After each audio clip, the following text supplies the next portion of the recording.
hoş geldingizler. Zubarjat biletlerinizni ko'rsatыңыздаршы. Жомарт, қойсаңшы, мұның мәдениетсіздік қой. Бөлмемде осындай есік болса ғой, а? Бізді не бір қызық оқиғалар күтіп тұрған сияқты. Көп рахмет. Ей, маған да бірдене берсеңші. Ішімде шоколад, немесе самса бар шығары. Жомарт, қайдасың? Тез берген. Жарай, темір терсек. Кездесеміз әлі. Ол мені не тоңазтқыш дейме? Мына жердің әдемісін-ай. Мен мұндайды тек фантастикалық фильмдерде ғана көргем. Қане, танысып болдыңдар ма?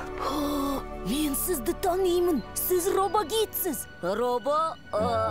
Кім? Робогид деген андроид. Ол осы павильондардың жетілдірілген цифрлы гиді. Мен ол жайында экспо туралы журналдан оқығам. Ол бәрін білет.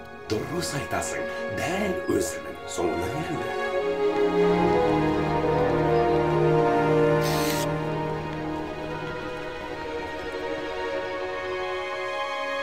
Мен бірінші болам! Қаш жолдан! Ой-бай, басым-ай! Мұналар неге ашылмады екен, а? Ашылмауының себебі оған арнайы кілт карта керек. Онсыз экспо-ситиге ешкім кіре алмайды.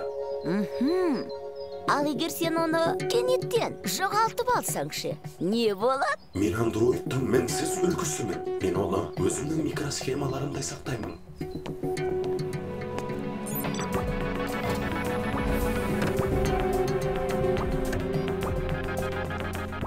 Достар, мынау сендердің экомобильдерің. Олар павильондарды жылдам аралауға көмектеседі.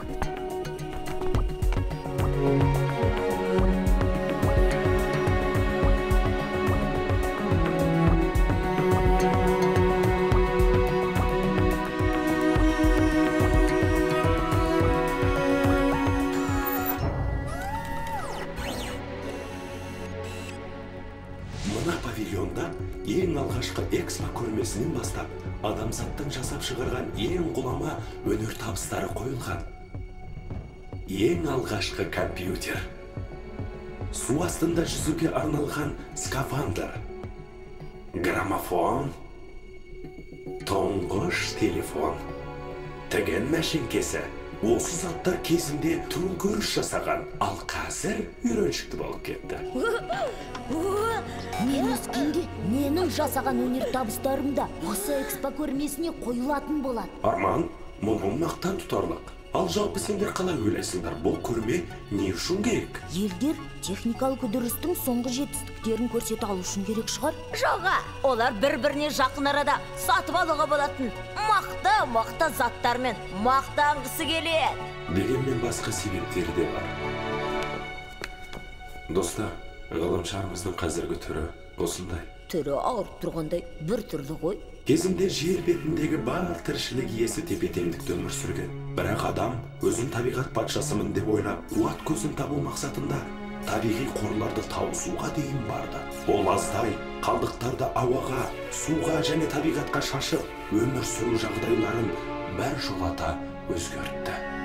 Қалайша, мүмкін емес. Осының бәрін біздер адамдар жасадық па? Өкінішке қарай, иә, егер адамзат осы әрекетін тоқтатпаса, жеріміз болашақта ластанған улы ауа мен шірімейтін қоқыстың астында қалады.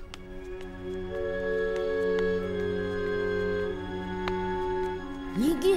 Ғалымдар жасыл энергияны алуға болатын, қоқысты тазартып, қайта өңдеп шығаратын көптеген жаңалық ашпап пе?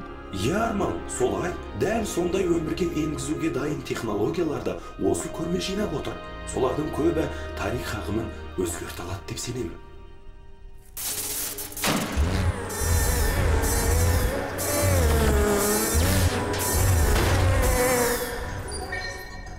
Не болып кетті?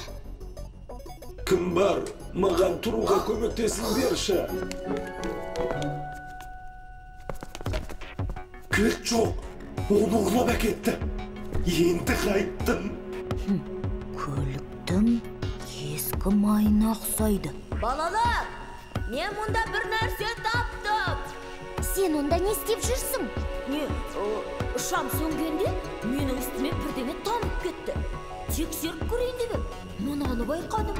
Торлаған кім болса да, ол осы люктан қашып кетті. Ізіне қарағанда, ол механикалық әрі өте жылдам қозғалатын нәрсе.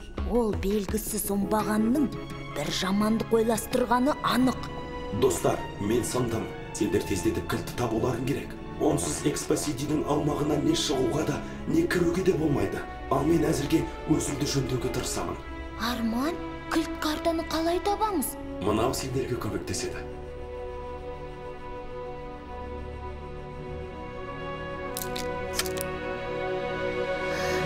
Бұл не? Қыздардың бір есігіне ұқсайды екен. Бұл құрылғы кілттің қай жерде екенін анықтайды. Мен оны кілттің жиілігіне қойып қойған. Сондықтан сендер жақындай қалсаңдар, ол дыбыс шығарады. Робо, біз кілтті сізге қайтарып береміз.